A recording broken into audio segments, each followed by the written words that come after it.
avec des racines acadiennes. Hein? C'est elle qui l'a dit.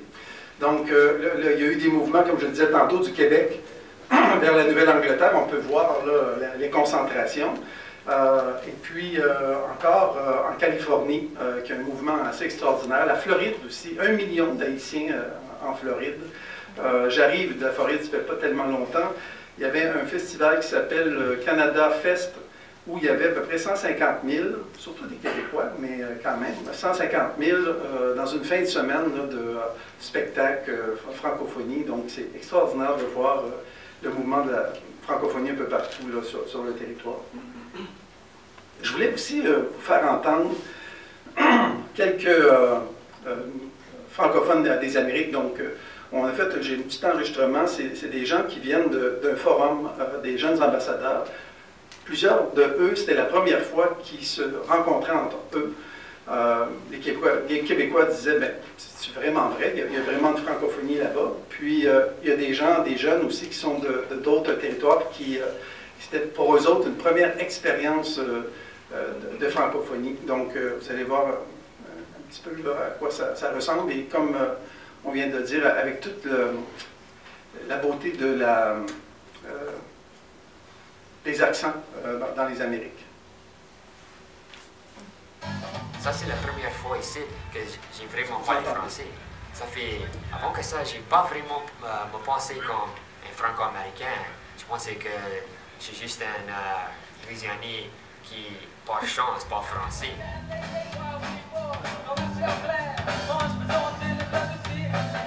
Il faudrait qu'il y ait plus de relations justement entre les francophiles et les francophones des Amériques pour que nous on puisse avoir la richesse extrêmement grande et belle que j'ai découverte ici dans les forums.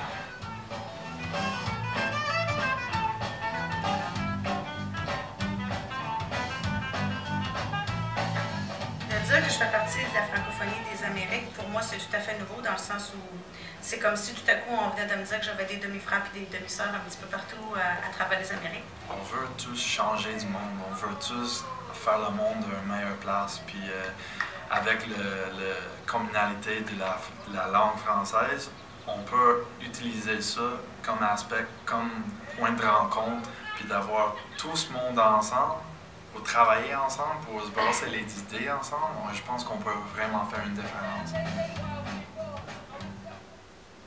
Bon, ça donne un petit clin d'œil.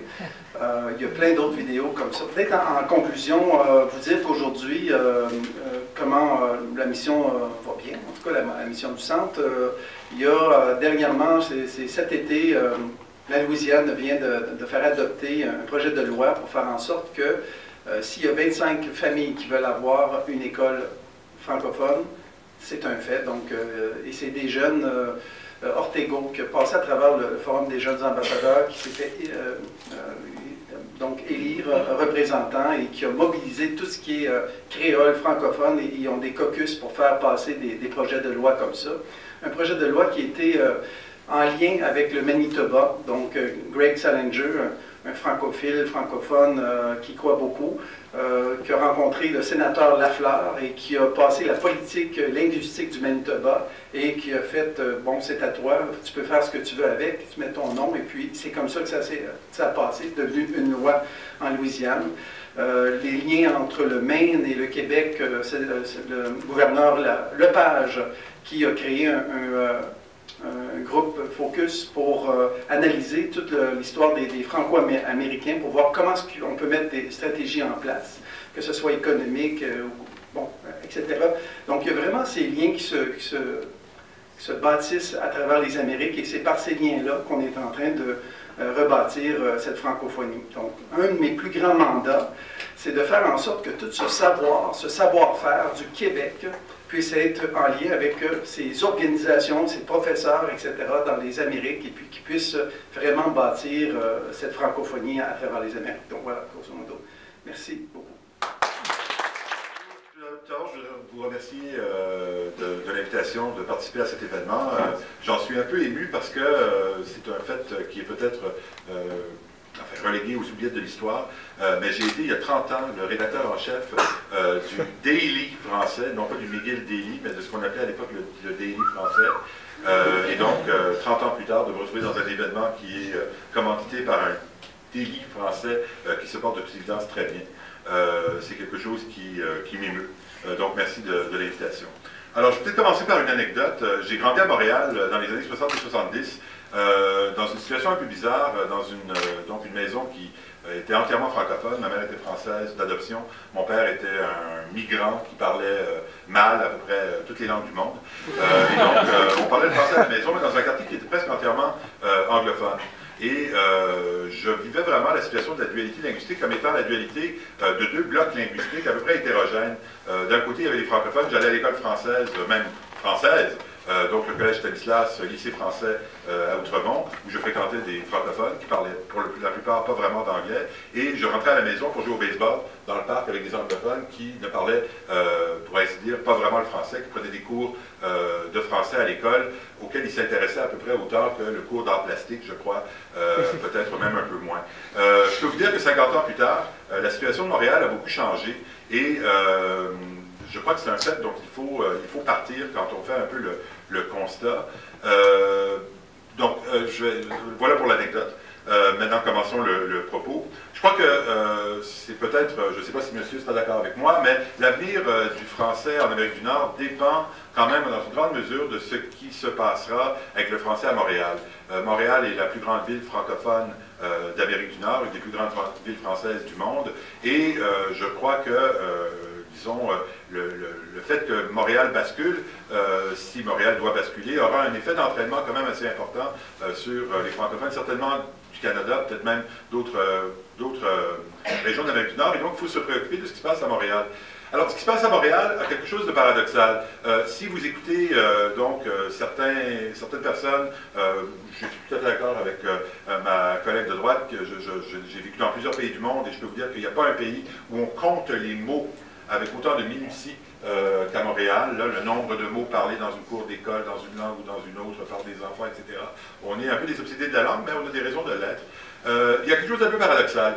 Vous savez tous que nous avons passé dans les années 70 des lois linguistiques qui avaient pour effet d'obliger les immigrants à éduquer leurs enfants dans des écoles francophones, à moins de les envoyer dans des écoles qui ne recevaient absolument aucun financement de l'État, donc ce qui essentiellement concerne une toute petite frange statistiquement négligeable de la population.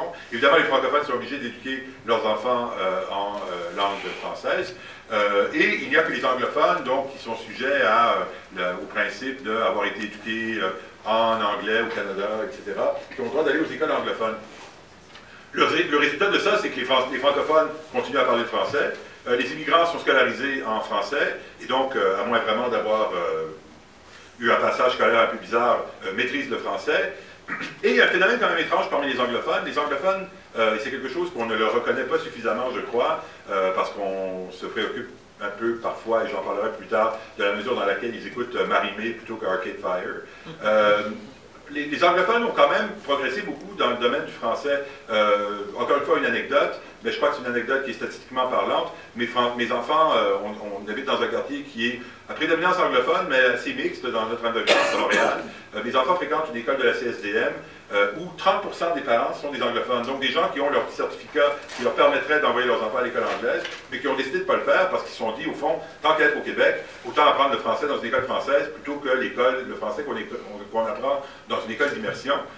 Donc, les anglophones n'ont jamais été aussi francophones. Alors là, maintenant, je suis un peu plongé dans la confusion à cause du francophile, mais disons, n'ont jamais autant parlé de français, n'ont jamais autant la compétence du français, en tout cas, qu'aujourd'hui, certainement beaucoup plus que les amis avec lesquels je jouais au baseball dans le parc d'à côté de chez moi il y a 40 ans.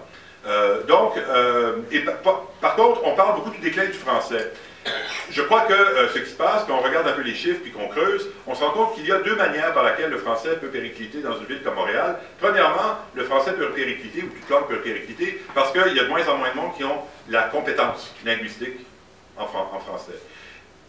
La langue peut également péricliter parce que de moins en moins de monde choisissent d'utiliser une langue dont ils ont par ailleurs la compétence.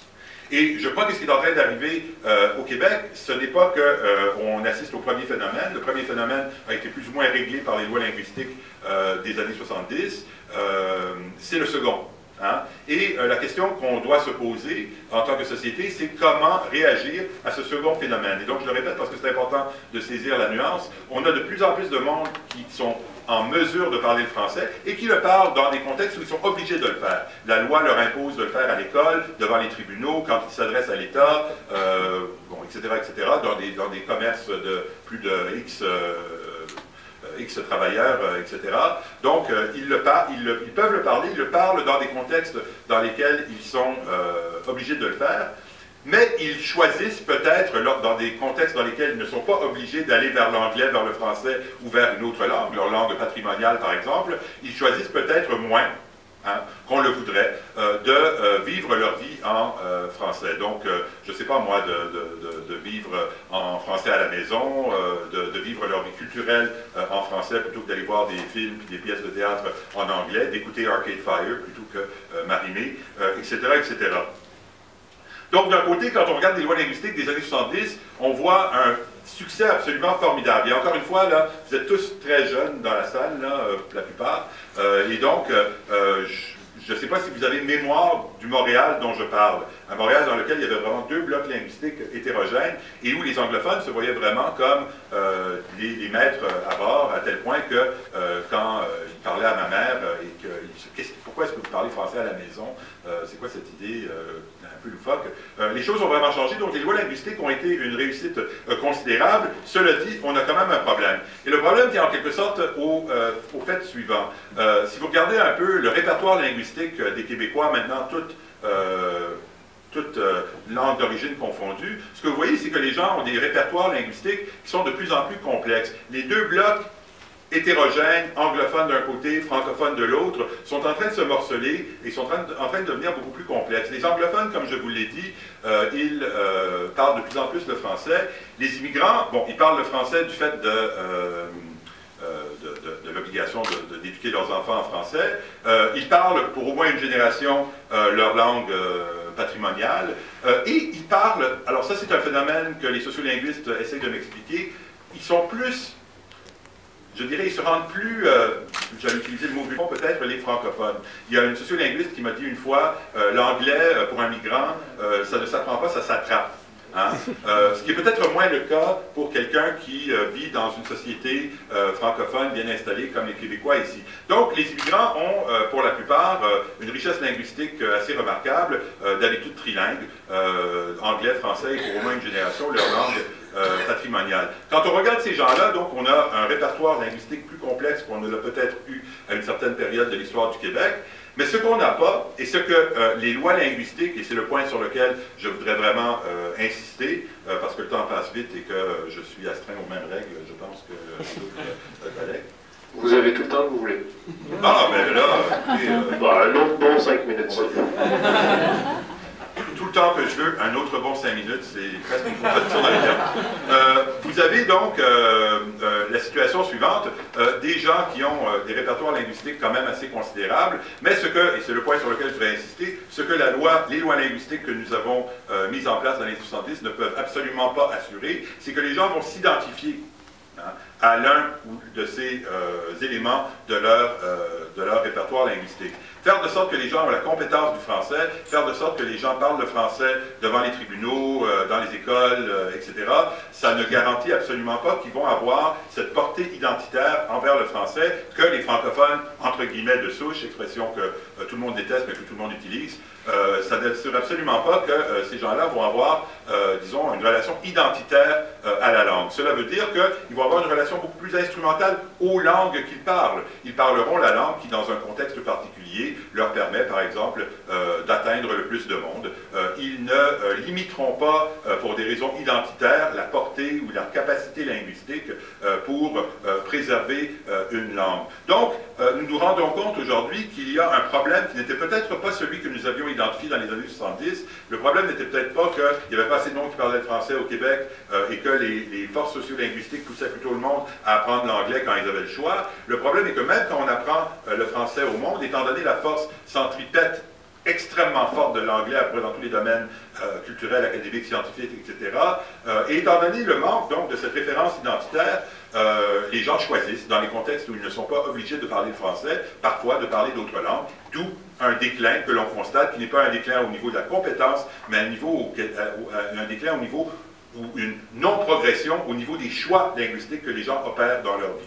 D'accord? Alors là, la question qu'on doit se poser, c'est comment faire? Est-ce qu'on peut imaginer, disons, de repasser par la voie législative, faire une nouvelle loi 101 pour aller chercher les gens, non pas maintenant dans leurs compétences linguistiques, mais dans leur identité? Et le propos un peu provocateur que je voudrais vous proposer, c'est que c'est quelque chose qui est très difficile à faire et probablement une très mauvaise idée.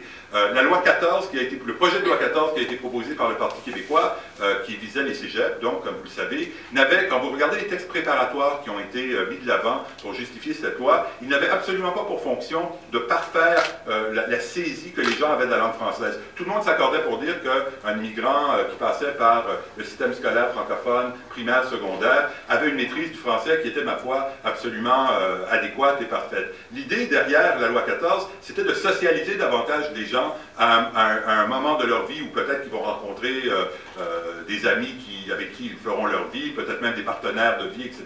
De faire de sorte qu'il y ait une plus haute probabilité que cela se fasse en français et que donc leur choix et leur identité linguistique aillent du côté du français. Je n'ai pas le temps de défendre la thèse de manière très forte, mais il me semble que c'est exagérer la portée que peuvent avoir les instruments législatifs. Premièrement, il me semble que, pour des raisons qui, je crois, vont faire de sorte qu'à peu près tout, bon, je me fais provocateur, là, allons-y, à peu près toute la brochette de lois identitaires que le gouvernement actuel nous propose vont probablement échouer à terme. C'est des raisons que John Locke nous a déjà expliquées au XVIIIe siècle. Le cœur, l'identité ne peuvent pas être infléchis par des lois. Hein. Les lois ne peuvent que faire de la coercition sur les comportements et par rapport au cœur, par rapport à l'identité, ce à quoi ça peut mener, ce sont des réactions identitaires, donc des ressacs identitaires encore plus forts que ceux auxquels on aurait eu lieu si on n'avait pas légiféré.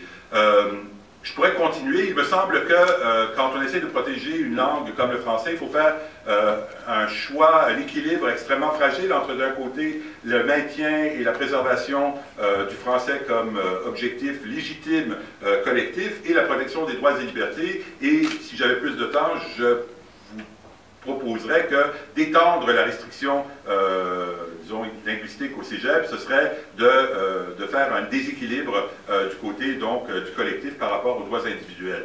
Mais de toute façon, il me semble que quelles que soient les questions morales et politiques, sur le plan pragmatique, ça ne marchera probablement pas, parce qu'encore une fois, comme Locke nous l'a appris il y a déjà presque 4 siècles, l'identité et le cœur ne sont pas des objets de législation. Les identités se façonnent dans le quotidien, par les relations que les gens entretiennent les uns avec les autres, par les liens de confiance qui se tissent dans une communauté diversifiée, et c'est quelque chose qui est vraiment au-delà de la portée, je crois, du législateur. Le résultat est que je crois que le français au Québec la protection du français à Montréal et au Québec sera dans l'avenir beaucoup plus le fait d'initiatives comme celle dont nous venons d'entendre parler, c'est-à-dire d'initiatives qui viennent de la société civile, d'initiatives qui viennent d'individus, qui auront pour fonction de parfaire le climat de confiance qui fera que peut-être à terme, les immigrants, les nouveaux arrivants intégreront le français comme partie non seulement de leur répertoire linguistique, mais de leur identité. Mais je crois que c'est le sort, et c'est là-dessus que je conclurai, à peu près toutes les langues au monde, et pas seulement le français au Québec, dans un contexte de mondialisation, dans un contexte où nous, pour de très bonnes raisons, avons des doutes par rapport au type de politique quand même assez liberticide que les États du 19e siècle ont mené pour construire des identités nationales sur le dos des identités locales, etc. Le français au Québec, comme toutes les langues, vivra dans une incertitude beaucoup plus grande que ce que beaucoup de législateurs l'espéreraient et le voudraient. Mais je pense qu'encore une fois, c'est notre sort et c'est le sort d'à peu près toutes les langues au monde actuellement. Je vous remercie.